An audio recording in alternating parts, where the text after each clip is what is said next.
Maintenant, on bouge aussi à la droite dans la position de valeur. Une position à la droite se correspond à une opération de divise par 10. Ça devient 10 fois plus petit quand on bouge une position vers la droite.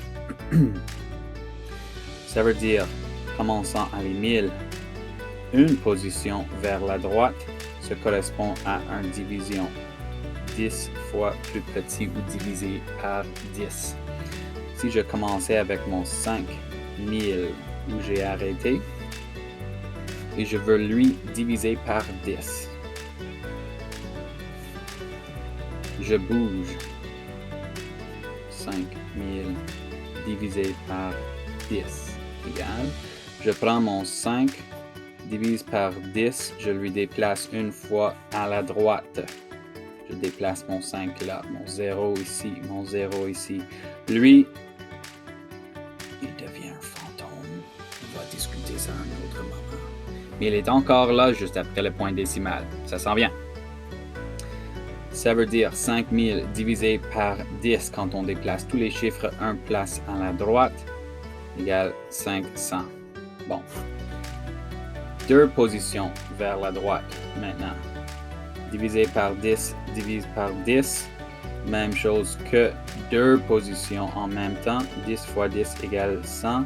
Divise par 10, c'est la même chose que divise par 100. On commence avec mon 5000. Quand je divise par 100, ce qui est aussi 5000, divise par 10 et divise par 10 encore pour lui bouger deux positions vers la droite. Donc, divise par 10, je vais lui déplacer deux positions vers la droite. Mon 5 tombe ici, un de mes zéros tombe là, et là, maintenant, deux de mes zéros deviennent des fantômes, et on va parler de ça plus tard.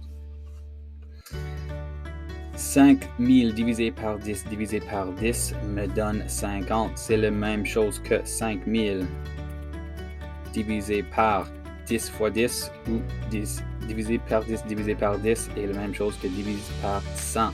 Ça me donne 50. Pour une troisième position vers la droite, une autre opération de divise par 10.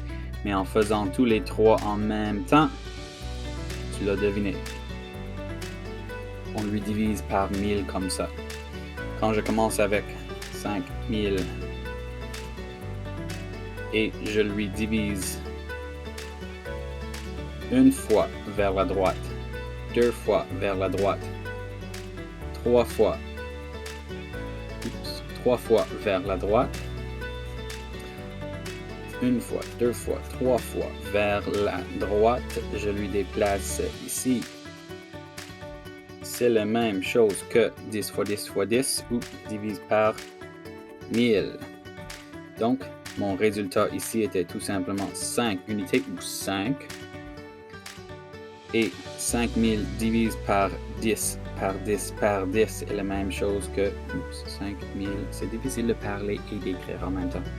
5000 divisé par 1000 égale 5. Donc, le mouvement à gauche. Chaque position à gauche représente une multiplication de 10, 10 fois plus grand. Chaque position vers la droite, 10 fois plus petit, une division par 10. Deux positions, même chose que 100. Trois positions, même chose que 1000 dans les deux directions. La gauche devient plus grand par 10 fois, la droite devient plus petit par 10 fois. Bon, essaye donc les 4 opérations ici toi-même, mets pause sur la vidéo et essaye de les résoudre.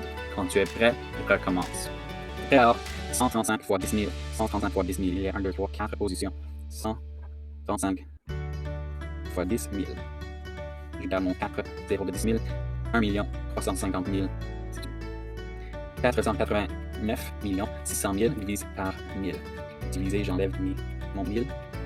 Comme ça, ça devient 499 600. Là-dessus, le champ 780 350 fois 100.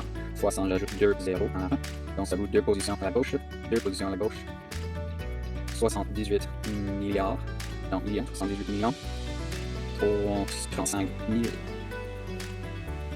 Le dernier, 3 millions divisé par 100. J'enlève le milieu.